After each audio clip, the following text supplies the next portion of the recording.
Hello, Gigs. Hello. Hello, wonderful. Thank you so much, everyone. This has been an extraordinary afternoon. Marcus, Breda, and Manuela. What fantastic stories.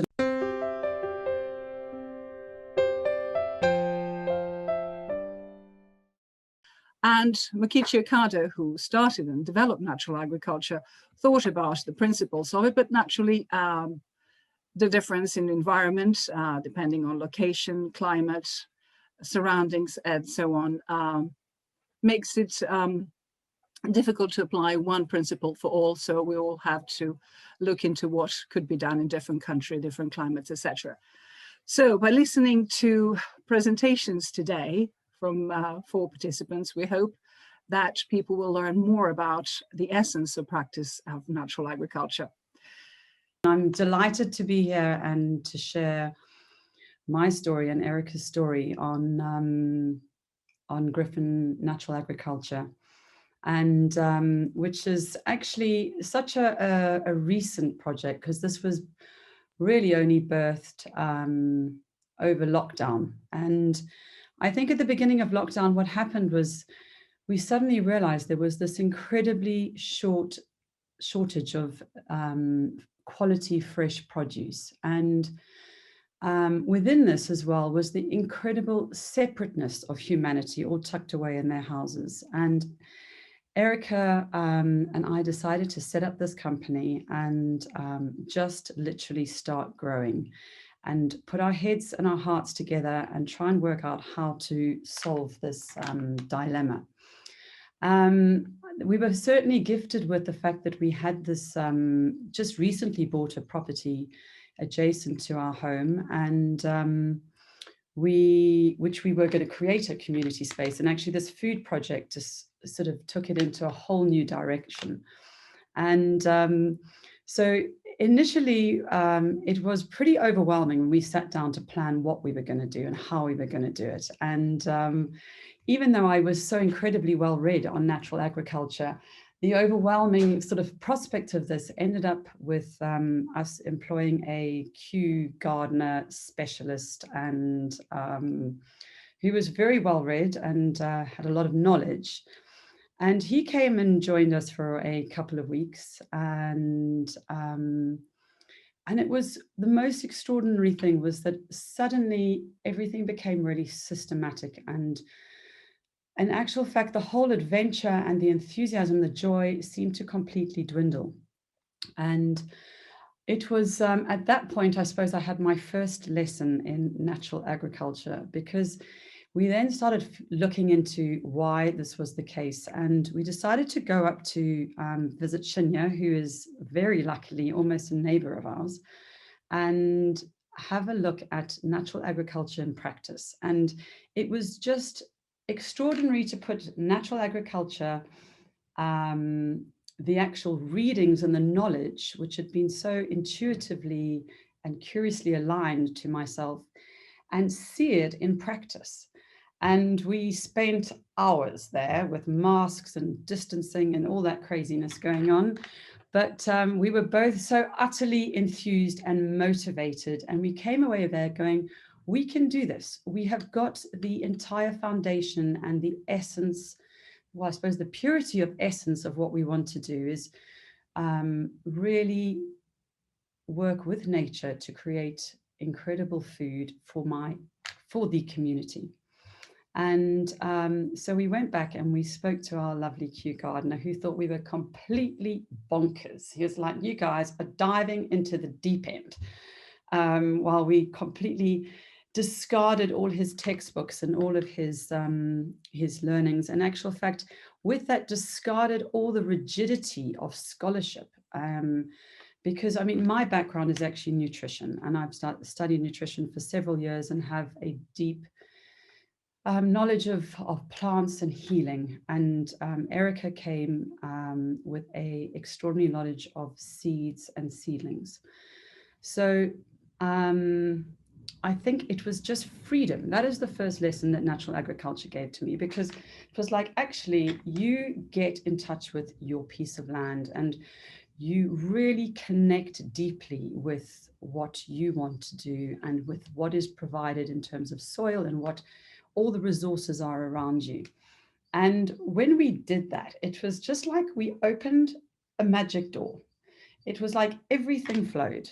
We suddenly found a spring of water that was about 50 meters above us, which we then went into a crazy moment of putting drain pipes together and bringing it down the hill and filling an enormous tank that we found around the corner as well. And so we ended up being gifted with groundwater from this, literally, that was sourced from this property, and which we then fed through a gravity system into all the beds that we created. And we obviously were with, I think the whole of Britain was trying to find seed along with us. So we were fairly limited in terms of what we could actually plant, but we were pretty intrepid in finding seed everywhere. And so I suppose those first few moments was freedom. It was really just having the curiosity to learn, and the curiosity and the I suppose the gung-ho just to get on and do it. I mean, we were also gifted by Shinya with lots of seedlings and seed, which was remarkable, and Erica will talk about that later. And so I suppose that with this is that we had lots of wonderful signs. We suddenly had a swarm of bees that arrived about 2 weeks later that plonked themselves in our tree. And thanks to the University of YouTube, we did actually work out a plan how to put these into a hive. And we now have our wonderful pollinators at hand, which we've now joined with a few friends. But and so that, you know, I suppose my second lesson of this experience is within the freedom of doing what we were doing, is that natural agriculture demands all of you. It demands an entire presence of being. And in that, I mean that you really have to take time to observe. And so we spent a lot of time with our plants, with our seedlings, with how things were growing, what our challenges were, and actual fact, a lot of self-reflection. And I think in that self-reflection, that a lot of problems that could have been really big problems ended up being less so, because we had reflected on things before they became too big, whether that was, I'm listening to you, Breda, in terms of the caterpillars, or, you know, the aphids, or a whole host of things, that actually that time to spend within your garden was time for us that really was the answer to challenges. And I think that the third lesson in all of this was that actually community is key. And that is really why we set up a community interest company that was linked to this this project, because nature gives abundantly, and that process of going with natural agriculture just taught us that actually nature just gets on with it, and actually the less you mess around with it, the better.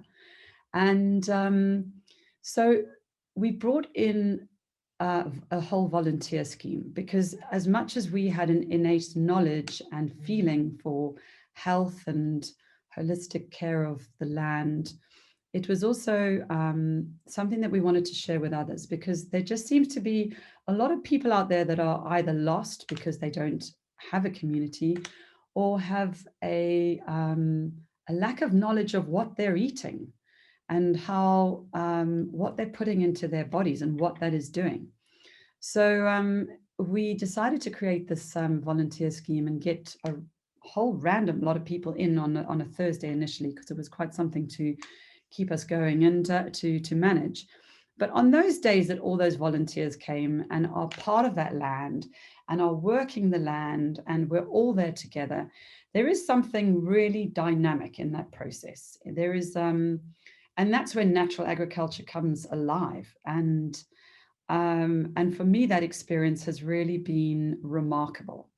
And so we've had a really incredible 9 months of creating this garden, harvesting And with our produce, what we can't share through volunteer scheme, we now sell through a box scheme, and we try and waste nothing. And so we've taken on a really trying to sell further food products in terms of soups and other things that we prefer not to go to waste. And so, and what we intend to do, and probably in the future, is to do things around more about soup kitchens and providing for people who don't necessarily have access to fresh food. And so it's been an incredible process, and there's so much more to learn, and there's so much more to do. And yes, I'm very much looking forward to another extraordinary year. So I will get Erica to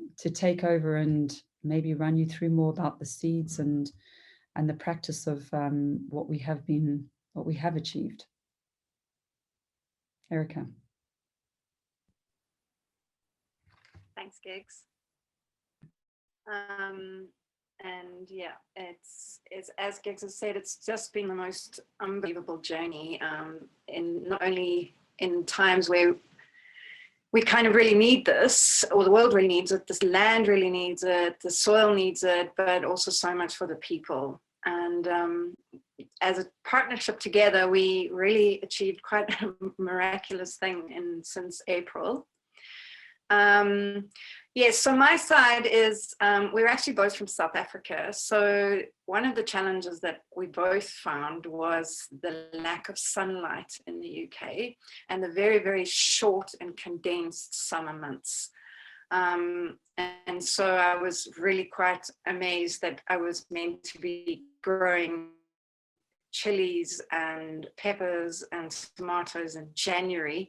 I quite got a big fright with that one, because we've got such a long season in South Africa. So it was quite challenging. Seeds, I've been saving seeds for about 5 years now. I just started doing some research. I'm a chef by trade, and really took everything down to the very fundamental basis to all life, which is the seed.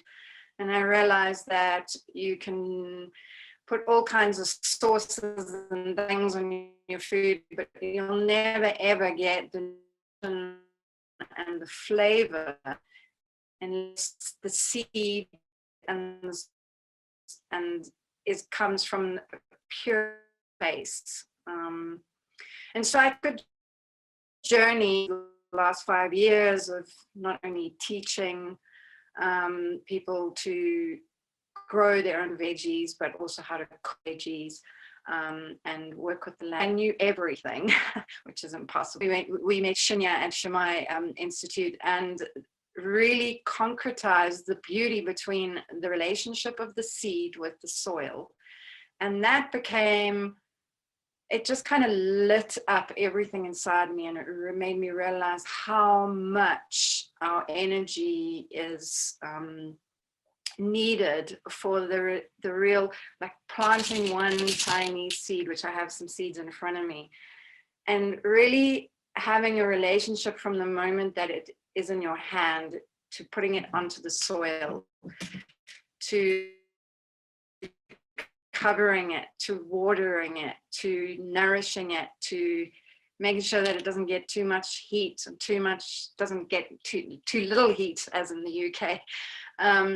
And then planting it in the soil. And what was really great for me to learn is from the natural agriculture side, is to plant the seed in the same place every season, so that the soil and the seed have a relation or create a relationship.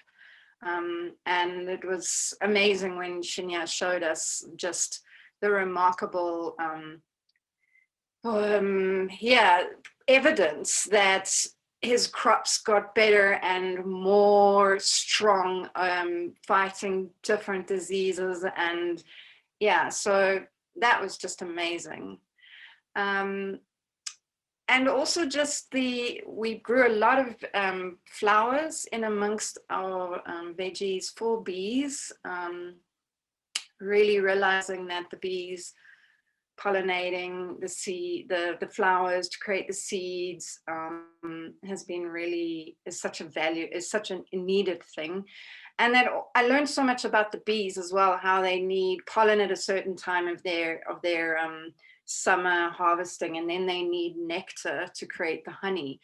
And something that I will definitely grow more of is nectar producing plants and flowers. One thing that I thought was really amazing was our Three Sister bed. So I'm not sure if anyone's aware of the Three Sisters. It's a South American thing, but they do it a lot in Africa, where you grow a corn and you allow it to grow, and then a bean next to the corn so that it has something to grow up as a pole, and then a pumpkin or a squash to cover the ground so that there's no evaporation of it. Acts as a mulch. So it's a natural symbol. I was really amazed.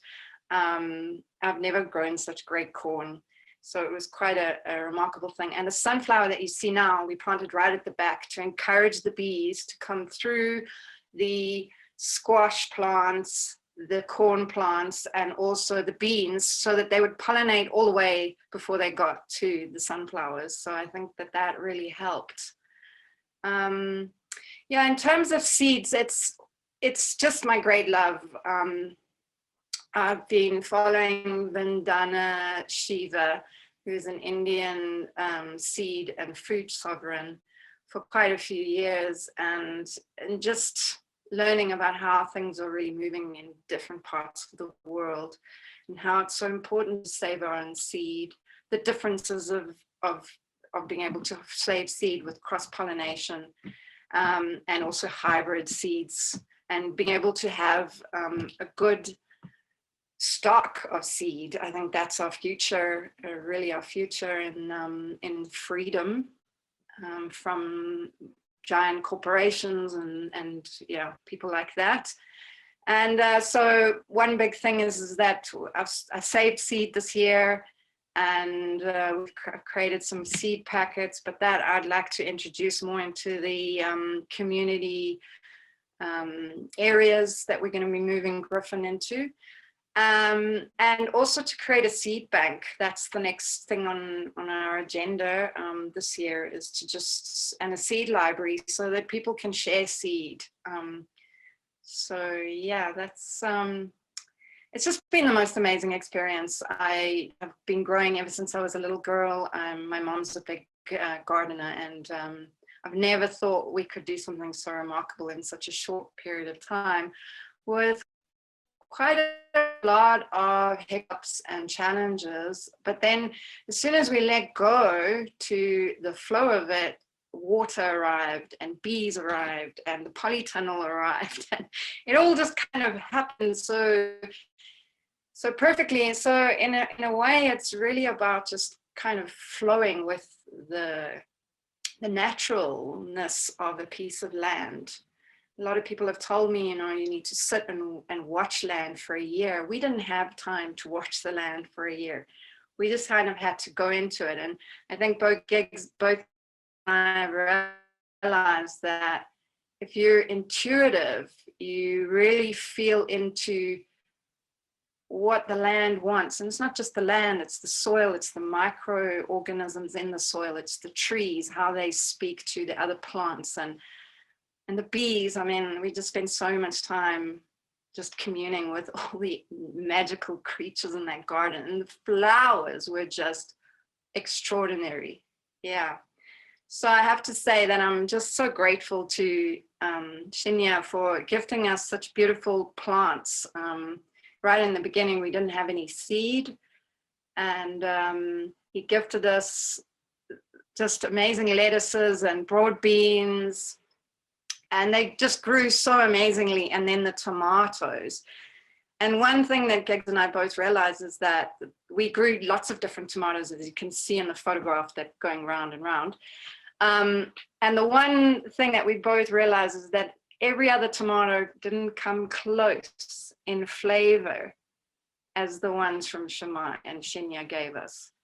And it's just a testament to how much communion you need with a seed, just coming straight from the seed all the way through, and then saving the seed, and having that fluidness is really part of this natural agriculture, which we've learned so much about, and I really look forward to what we're going to be doing this season. So thank you very much. I don't know if Gigs, you wanted to share something more?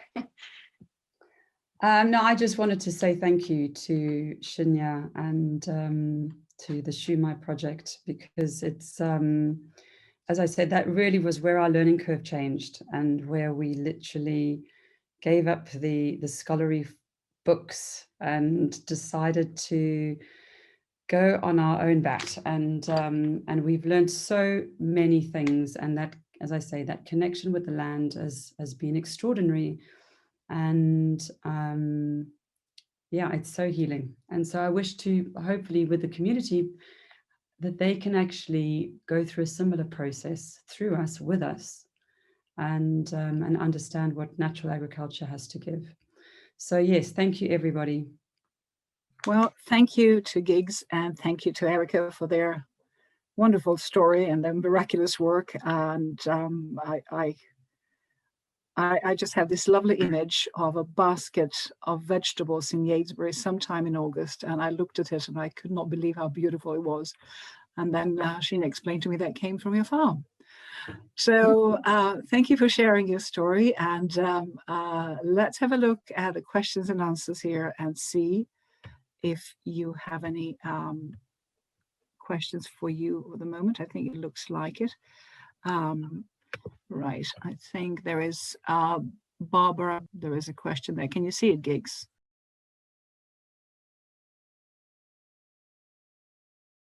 That's a very interesting question, Barbara, because both Eric and I are sort of stranded in South Africa, and so it's, you know, the volunteers are really keeping the garden going, which is another reason why it's a good feeling to have people, other people involved in this project.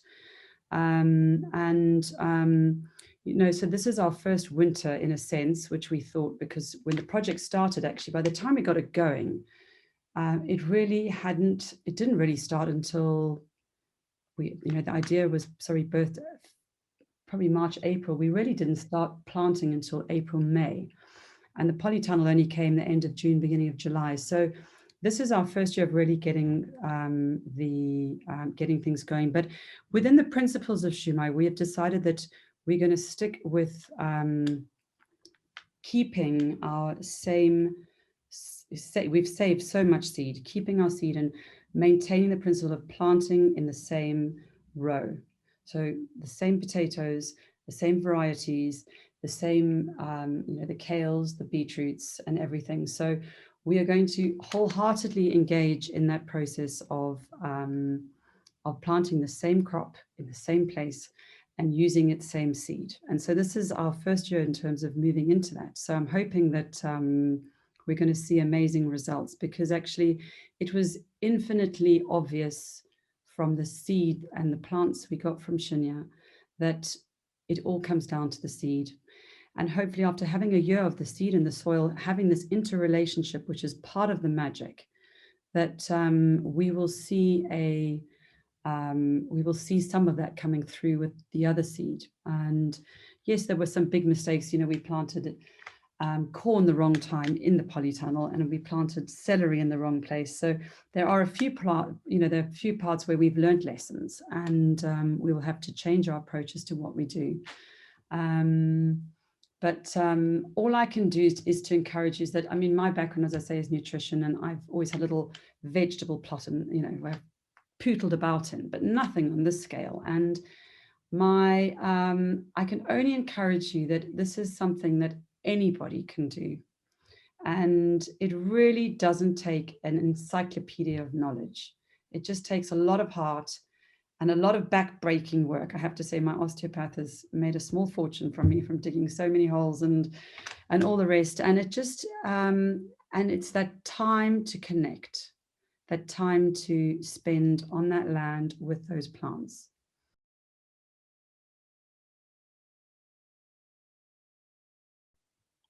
Sure. Yes. So being a chef, I have a bit of an addiction to creating new recipes. And I started collecting. One of the main things was we grew so many calendula flowers that I started collecting a lot of the calendula flowers, actually, leaving obviously enough for the bees and the butterflies. And I dried them and I infused them in coconut oil. And I didn't really know what I was going to do with it, because calendula is very good as for various different things. Off the top of my head, yeah, it's good for the skin. And Gigs and I went a couple of years ago, probably is nearly a couple of years ago.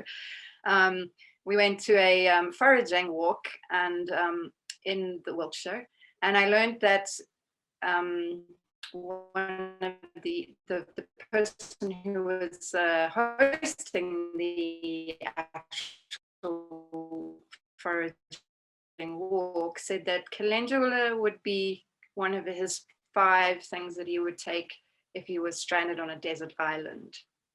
Anyway, so made an infusion and also made a tincture with them. And later on, towards the end of the season, I had enough time to create some winter. I created a winter salve made from beeswax and shea butter, and also a sort of a body butter, and it was really amazing. We had the most amazing feedback from that. So, and I brought it all the way out to South Africa. So, yeah, we've had some really great and interesting products come from the over and top of what we've been selling and giving away.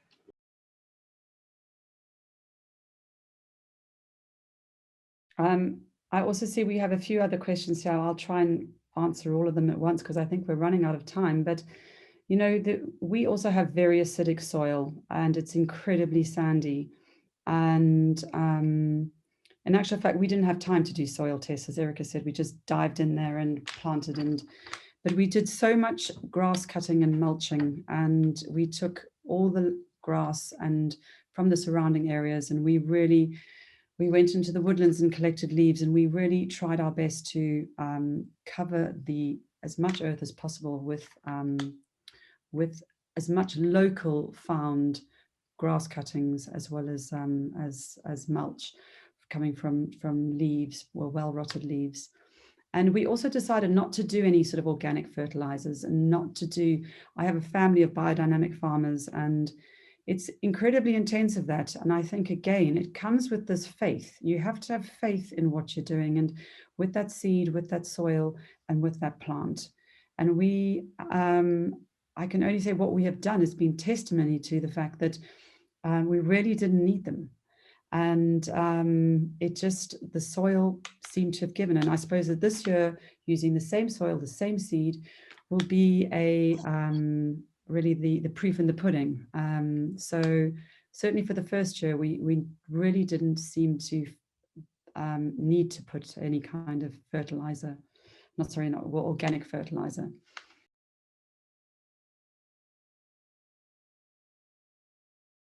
And grass growing, yes. Well, the grass grows. So it's lots of volunteers and little fingers just having to pull those out where they get too long and too wieldy, and we literally just leave them lying on the ground in the furrows next to the growing areas. So it's just, and that's part of the joy, because actually when you're on your hands and your knees and you're pulling a tiny grass seedling, is that you then see everything. You see all the bugs, you see what's going on there. And, you know, that's part of the process. That's why I say it takes time. You have to give full presence, because when you're there and you're doing these small things, you then notice where the problems are. And then the big problems never become big, and the challenges never become too big. So you solve them, you find the answers before they become really big problems. So that's actually, the grass has been a gift, and along with the nettles and the docks and every other thing that's come where it shouldn't have been. But in some places we've let those grow because equally they are providing pollen at good times. So it's all balance. I hope that helps, but I see that we've also run out of time. So I'd just like to, again, thank you again, everybody. And thank you for listening to our story and sharing yours. Well, thank you very much, Giggs, and thank you very much, Erica. I'm sure that your story is as inspirational for everybody else as it is for me, not only because I've also had my experience with marigolds and coconut oil in Yeasbrew Farm, but for many other things. Thank you very much. Now, I think, as they would say in these type of programs, and the moment that we all waited for is the moment to go over to Shinya.